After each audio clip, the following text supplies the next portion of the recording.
7845. Good morning, Your Honor. Philip Varricchio appearing on behalf of the plaintiff.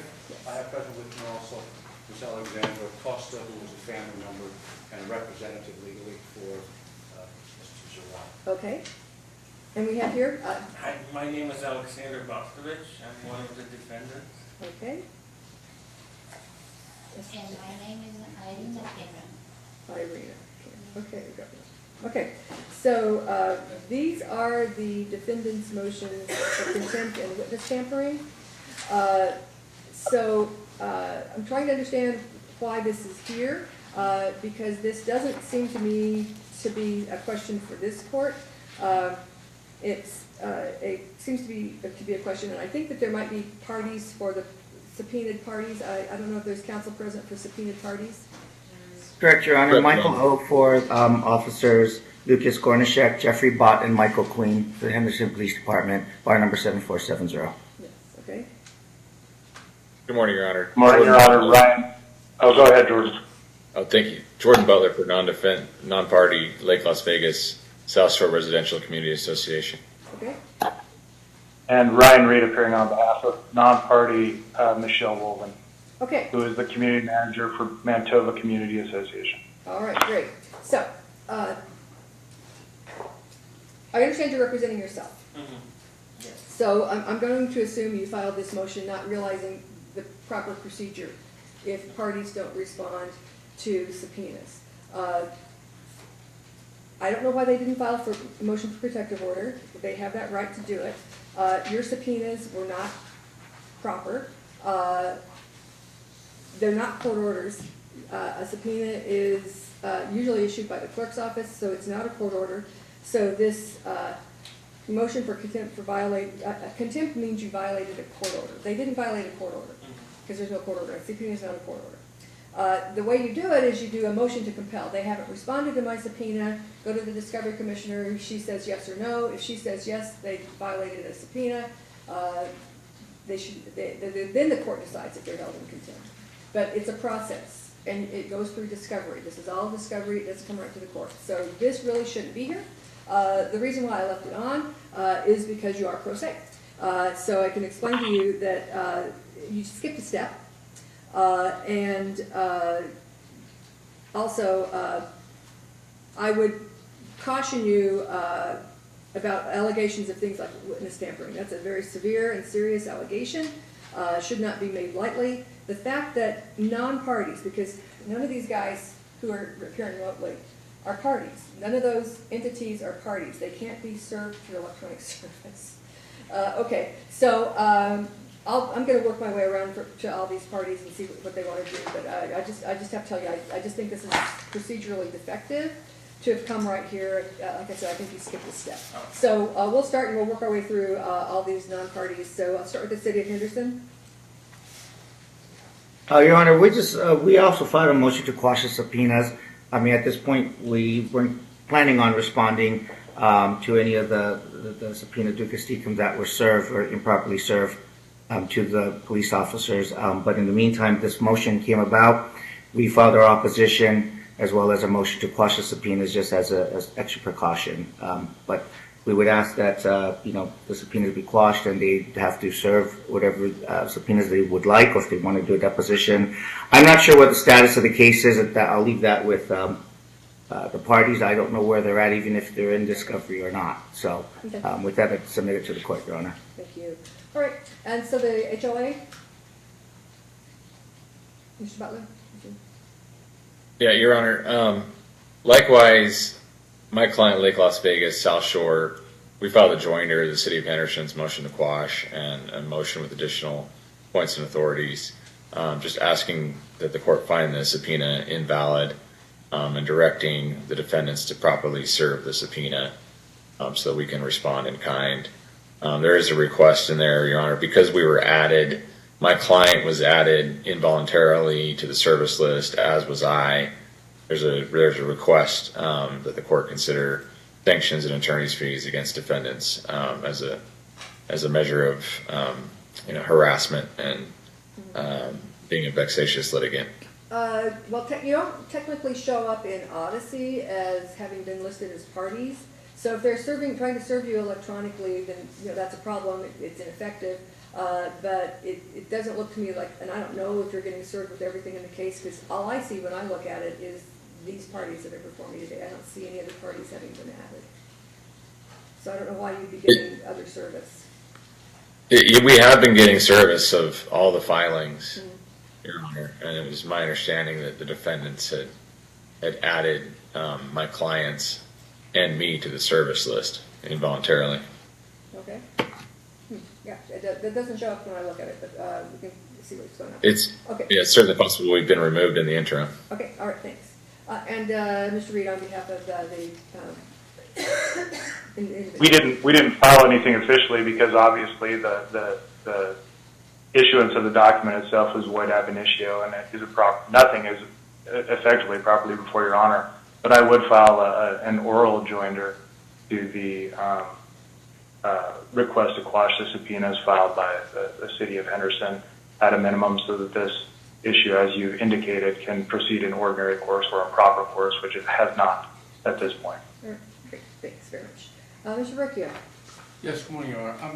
The court mentioned that it had not seen an opposition or motion. Will we file an opposition? No, I didn't say that. Okay, my misunderstanding. Your Honor, we would join in everyone else. We started the process, I think, with opposing the subpoenas for multiple reasons. They were not properly issued, they were not properly served, and they weren't served with witness fees, travel fees. Primarily, there is also a premature discovery because whereas I filed a unilateral 16.1 case conference report, they have not yet filed a case conference report. So therefore, all discovery is halted until such time as they reach that So position. you haven't even had your conference with the court to get you a scheduling order or anything? We've had a attempt, but that didn't work. I filed a unilateral. Also, they have filed some 1,600 pages of documents, which have been filed in a very much of a disarray condition, file upon sub-file, which if the court's going to get to that issue, that's would request a proper submission of 60.1 documents. So we, one, oppose the motion for contempt. Two, we seek the motion for protective order, and finally we seek an award of attorney fees and costs for the frivolous motion having been filed. I think we're going to see a problem, a recurring situation, if defendants remain without counsel, and that is kind of the legal education on every motion as we go along, as the court already knows. Thank you. Okay, thanks. All right, so you're representing yourself. Yes. So while I understand that all these attorneys are upset that they've had to come in here and object to this and cost their clients fees, at this point in time I'm reluctant to grant fees against you because you're self-represented and you didn't know what you were doing. Everything you've done is wrong. I just have to tell you every single thing you've done is wrong. So how are you going to fix this? Because everything you've done is wrong. Your Honor, sorry, so I just wanted to speak from the beginning. When you're saying some of the things, yes, I'm new to doing all these court things, but the allegations that I have filed, those are serious allegations. I don't care. We're not there. I can't even talk to you about that because we're not here about that. What we're here about is you said I served subpoenas and I want to hold all these people in contempt for not answering my subpoenas. None of them have to answer your subpoenas. Your subpoenas are entirely improper. As one of the attorneys pointed out, they're void. There's a whole process. We go through a process, and you can't skip the process. You have to follow the process. So and this is Mr. Varricchio's point, is how are we going to make sure that the parties follow this process? You're self-represented, and I have to give you extra leeway because you are self-represented and you're entitled to learn about the process as you go along. You have to do that, though. You can't just skip the process. We have a process and you've got to follow it, okay? So how are we going to make sure that you follow the process? The first thing that you have to do before we can do anything in this case is you have to participate in something called an early case conference and provide a list of witnesses and documents. Then this court says, okay, I've got both sides have given me their list of witnesses and documents. Now I give you a scheduling order, and I say, this is the schedule you're going to follow as you work your way through this case. And once you've got that, you can start doing your discovery. And one of the things that you have indicated you want to do is you want to get records from these third parties. You don't tell the third parties to come down to the courthouse and hand it to you in some hallway. That's not how this works. So how are you going to figure out how to make this work? Because what you've tried to do so far, if you do it again, I would sanction you because it's so entirely wrong. So how are you going to make this work for everybody? What are you proposing?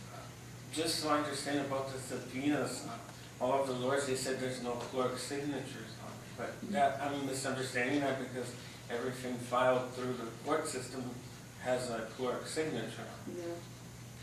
No. No, a subpoena is a very specific thing, and it has to be issued. Filing it and serving it through the electronic service system, which these parties should not be part of. If you have entered any of these parties that you are trying to subpoena and their attorneys in this system, you need to go in and fix that, because they are not properly parties in this case. They cannot be served that way. So there's a way of serving people who are not parties in a case and giving them the opportunity to get their records together. Because once they've got a valid subpoena, they can either respond to it, or they can go to the Discovery Commissioner and say, we think this is an invalid subpoena, it's overbroad, it's too burdensome, whatever they want to say. And the Commissioner then rules on that. And we have a whole process. You don't just get to do what you want to do because you want to do it when you want to do it. Okay? We're going to follow the process. You've got every right to defend yourselves. You've got every right to represent yourselves. But you've got to follow the same rules everybody else follows. Yes. So have you been to the law library? Have you been downstairs to the self-help center? There are forums that help people who want to represent themselves. So you can do this right, and you can get what you want out of the case. Because right now, this is so muddled up that you're behind the eight ball here. Okay. So you want to get back on track, right? Your Honor. You want to get back. You want to get back on track. Could I say No, one? you want to get back on track. Yes, yes. Okay, good. So here's how we're going to do that. The first thing that we need from you is we need you to file what you call an individual case conference report. Have you been downstairs to the first floor to the self-help center where they have all kinds of forms available? No. Okay, I think that's probably a good place for you to start. There's another place you can go, which is the law library. That's like a block away. It's just a block away and like on the fourth floor. So you go to the law library. They can also help you find books that would help you understand what the rules are so that you can follow those. They can show you what those rules are. There are research librarians there who can help you. Nobody can give you legal advice. I can't give you legal advice. Librarians can't give you legal advice. Self-help center can't give you legal advice. We can help you find what you should be doing, okay? So that's what we want to try to do here. So you can get this case back on track. So first thing, we need your joint case conference report, and then we'll schedule you for a scheduling conference, and we'll get you on a schedule for how you're going to do your discovery. If you want to do subpoenas, you need to ask some of these folks to help you find the rules on how do you serve a subpoena. And how do you get a subpoena issued? Because issuing a subpoena is a specific thing. It's a process. It's not a court order. So I have to deny your motion for contempt because contempt is disobeying a court order. There's no court orders here. These were improperly issued subpoenas. So to the extent that these subpoenas are out there and they were improperly issued, I'm going to grant the counter request to quash all of them. Quashing means they weren't properly issued. I'm not going to make them go to the Discovery Commissioner and seek that relief. I'm simply denying your motion for contempt. I'm quashing the subpoenas and asking you to start over, okay? Okay. Your Honor. Pardon me?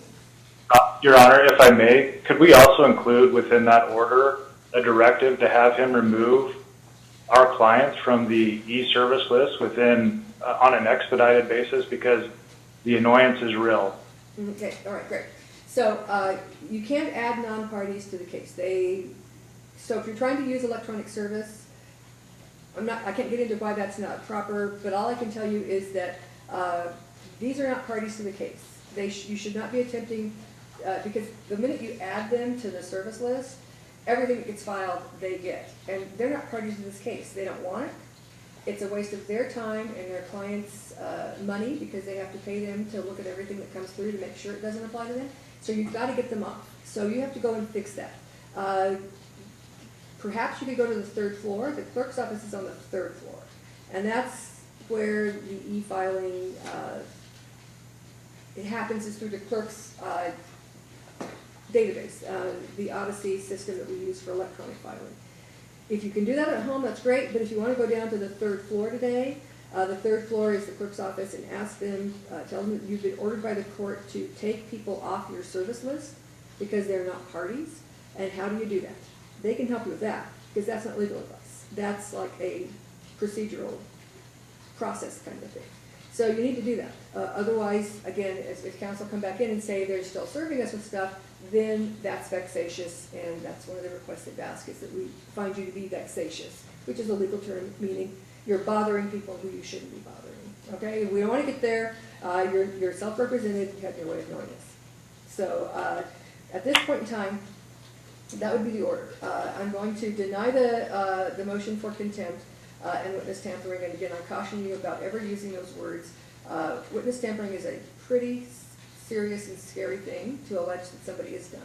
And there's no evidence of it here, and it's offensive to all the parties, not just to the plaintiff who's alleged to have tampered with these witnesses, but it's offensive to the parties who were served, because it makes them look like their good faith opposition, I got served with something that's totally invalid, is somehow a bad thing. And it wasn't. They had every right to object to this. It's not witness tampering. So I again caution you to not use that term. So at this point in time, I guess I would also grant the motion to quash. So I don't know if counsel, you want to do one motion that says the subpoenas are quashed, an order that says the subpoenas are quashed for all of the parties who were subpoenaed as they joined you in your motion. At this point, I'm going to respectfully decline your request for, I think there was a request for Rule 11 sanctions. At this point in time, I'm not going to grant any sanctions. As I said, I believe these are non-party litigants who had no idea that what they were doing was out of order. And so I'll give them a chance to get the case back on track. They've indicated they want to get the case back on track, so we'll allow that. So I would quash the subpoenas, all of the subpoenas issued to all of these non-parties, and direct that any non-parties who've been added to the service list must be removed from the service list immediately. Hopefully they can do that today while they're here in the building, but if they can't, then they need to get it done as soon as they possibly can, so that there's no further unnecessary emails that you guys are receiving. Okay, now with respect to Mr. Varricchio, your counter motion for a protective order, at this point, I'm not going to grant the protective order. I'm just quashing those subpoenas. Whether those are appropriate or not, I don't know. But in the future, if there is an issue about subpoenas being issued that you believe are improper, that can go to the Discovery Commissioner. It should follow the ordinary course. The Discovery Commissioner can make such a ruling. With respect to striking scandalous pleadings, what are you looking for there? Striking the subpoenas and the allegations that are contained therein in his motion. Okay, so specifically what? As I said, I took pretty seriously the concept of witness tampering. Anytime you see that, it raises a lot of alarm bells. So I need to know specifically exactly what it is you are looking to have stricken, because I'm quashing the subpoenas themselves. So is there any specific scandalous language? As I said, I took pretty seriously an allegation of witness tampering and was concerned about that, but I don't know that that's necessarily in and of itself. So is there something specifically in any of these subpoenas that... The language is suggested that I, in the course of following the discovery rules, issued correspondence directly to the defendants, which was not CC'd to the court, as it's not supposed to be CC'd to the court. Correct. Suggesting that this is some type of fraud on the court, as I'm trying to bypass a court order. Okay. All right. So if you can point me to exactly where that is, so we know exactly, because you have to have very specific directions if you're going to strike something. The clerk's office needs very specific pleading that has to be stricken, or an exhibit to a pleading. I would submit, Your Honor, the easiest way would be just to strike their motion. Okay. Okay. So that's the request. Yes. Is that with respect to your motion that alleges witness tampering? Because as I said, that is a very serious allegation to make about any attorney. It involves non-parties who are offended. It involves Mr. Varricchio. It's a very serious allegation to make about somebody.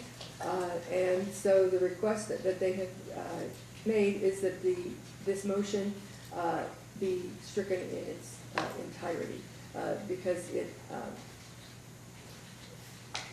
contains information that casts aspersions on all of the counsel who would be alleged to have conspired. So, as I said, this isn't contempt because there's no order to court here. The subpoenas weren't issued by the clerk because they weren't signed by the clerk. You have to follow the process. You have to follow the same rules everybody else does. I don't find you to have done anything that you knew was inappropriate. There's a difference. Is what you did inappropriate? Absolutely. Did you know it was inappropriate? I believe you when you say you did. So that's why I can't find that you did anything in violation of any obligations. You didn't know what you were doing was, everything about it was wrong. But we're going to give you a chance to get back on track, because that's your right, okay?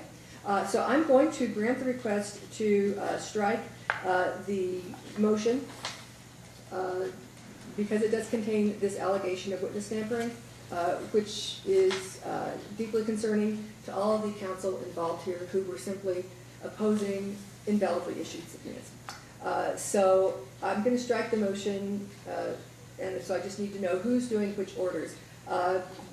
Mr. Varricchio, if you can do the motion striking the pleading. Again, I'm not going to enter any other sanction. As I said, I believe that they did not know that they were acting in a way that was procedurally improper. I'm going to encourage them to go get help from the various sources that are available to them if they want to proceed to represent themselves, which is their right. And then I think we need a separate order which quashes all of the subpoenas that have been issued. So I don't know if the council, I don't know if Mr. O, if you want to do that, or Mr. Butler, or I don't know, if any of you guys. Happy to do it, Your Honor.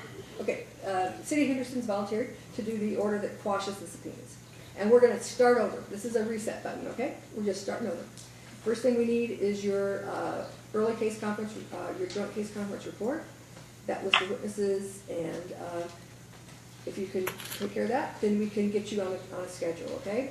But for right now, the most important thing is to get all these other folks off your service list. They shouldn't be getting documents in this case. I can't do it. I have no privileges to go in and change what you've entered. That's you doing that. I can't change what you've done. It's up to you. And you need to get all these folks off your service list. That's what I'm doing. And then check with the, that's on the clerk's office, 3rd floor.